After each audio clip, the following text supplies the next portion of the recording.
Hello అండి, అందరికీ నమస్కారం. Welcome to work from home channel. నా పేరు అంజలి. ఈరోజు మీకు అందరికీ ఎంతో రుచికరమైన క్విక్గా తయారయ్యే ఎగ్ ఫ్రైని ఎలా రెడీ చేసుకోవాలో చూపిస్తున్నాను. అందుకోసం మనం ముందుగా ఎగ్స్ అన్నిటినీ బాయిల్ చేసి పెట్టుకొని ఇలా వీడియో క్లిప్లో చూపిస్తున్నట్టుగా పొడవుగా కట్ చేసి పెట్టుకోవాలండి.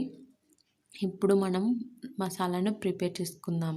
అందుకోసం మనం స్టవ్ వెలిగించి ప్యాన్ పెట్టుకొని అందులో 3 స్పూన్ల మిరియాలు తీసుకున్నాను. నేను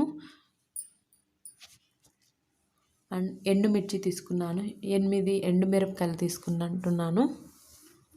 ఇప్పుడు అందులోనే ధనియాలు తీసుకున్నానండి. ఒక 2 స్పూన్ల ధనియాలు.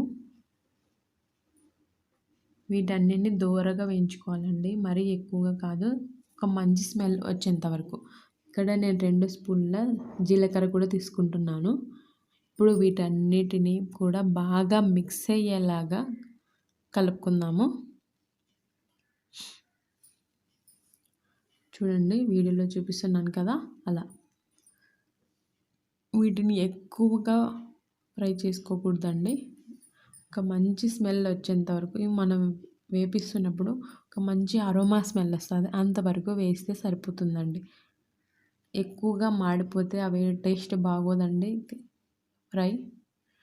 లైట్గా ఫ్రై చేసుకుంటే సరిపోతుంది.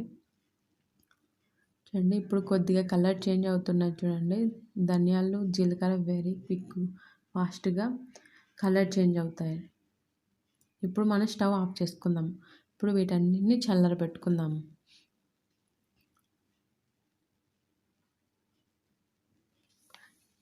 చల్లరాయి కదండి. ఇప్పుడు వీటన్నిటిని ఒక మిక్సీ జార్లోకి తీసుకుందాము. ఇలా తీసుకున్న వాటన్నిటిని ఫైన్ పౌడర్గా కాదండి, కొంచెం మరీ బరకగా కాదు, కొద్దిగా బరకగా ఉండేలాగా మనం పౌడర్గా చేసుకుందాం. ఎందుకంటే బరకగా ఉంటే ఆ మిరియాల టేస్ట్ బాగుంటుందండి.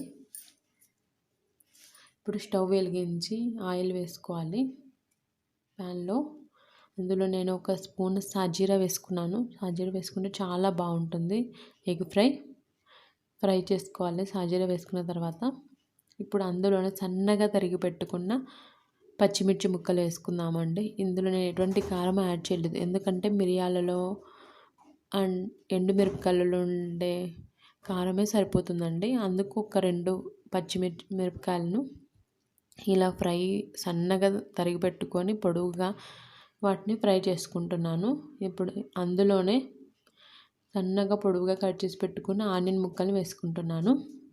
ఆనియన్ ముక్కల్ని కూడా బ్రౌన్ కలర్గా వచ్చేంత వరకు ఫ్రై చేసుకుందాము. చూడండి, బ్రౌన్ కలర్లోకి చేంజ్ అయ్యాయి కదా. ఇప్పుడు మనం అందులో కొద్దిగా కరివేపాకు యాడ్ చేసుకుంటున్నాము.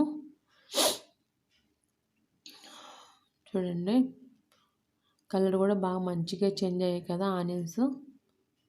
మరి ఎక్కువ మాడిపోకూడదండి, లైట్ బ్రౌన్ కలర్ వచ్చేంత వరకు ఫ్రై చేసుకుంటే సరిపోతుంది. మనం అందులోనే రుచికి తగ్గ సాల్ట్ వేసుకుందామండి. ఈ సాల్ట్ వేసుకున్న తర్వాత బాగా కలబెట్టుకుందాం. అంతా బాగా కలిపి పెట్టుకొని ఇందాక మనం పౌడర్ చేసుకున్నాం కదండి, అది ఎక్కువ బరకగా చేసుకోవద్దండి, కొంచెం బరకగా చేసుకోవాలి. చూడండి, వీడియోలో చూపిస్తున్నాను కదా. ఇప్పుడు ఆ పౌడర్ని కూడా వేసుకుందాము. నేను కొద్దిగా వేసుకున్నాను, మీరు మీ స్పైసీనెస్ని బట్టి మీరు యాడ్ చేసుకోండి. మీరు కావాలంటే ఇంకా కొంచెం స్పైసీగా తినేవాళ్ళు ఇంకొంచెం పౌడర్ వేసుకోవచ్చు. ఇప్పుడు అందులోనే కట్ చేసి పెట్టుకున్న ఎగ్స్ని కూడా వేసుకోవాలండి. ఈ మసాలా ఉంది కదా, అంత బాగా పట్టేలాగా జాగ్రత్తగా కలుపుకోవాలండి. ఎందుకంటే ఆ ఎగ్ ఎల్లో బయటకు వచ్చి అంతా విడిపోయి అంతా స్మాష్ అయిపోతుంది. సో నెమ్మదిగా కలిపి పెట్టుకోవాలి అంతా. మనం ఇక్కడ ఎటువంటి స్పైస్ యాడ్ చేయడం లేదండి, మిరియాలలో ఉండే స్పైసీనెస్ సరిపోతుంది. మీకు మరీ స్పైసీ కావాలంటే ఇంకొంచెం పౌడర్ని ఎక్కువగా కలుపుకోండి. చూడండి, నేను క్లిప్లో చూపిస్తున్నాను కదా, అలా నెమ్మదిగా కలుపుకోవాలండి. ఆ మసాలా అంతా ముక్కలకు పట్టేలాగా కలుపుకోవాలి. ఇప్పుడు మనం మూత పెట్టుకుందాము. ఇప్పుడు ఒక 1 మినిట్ తర్వాత మూత తీసేస్తే చూడండి, మసాలా కూడా ఎగ్స్కి బాగా పట్టేసింది.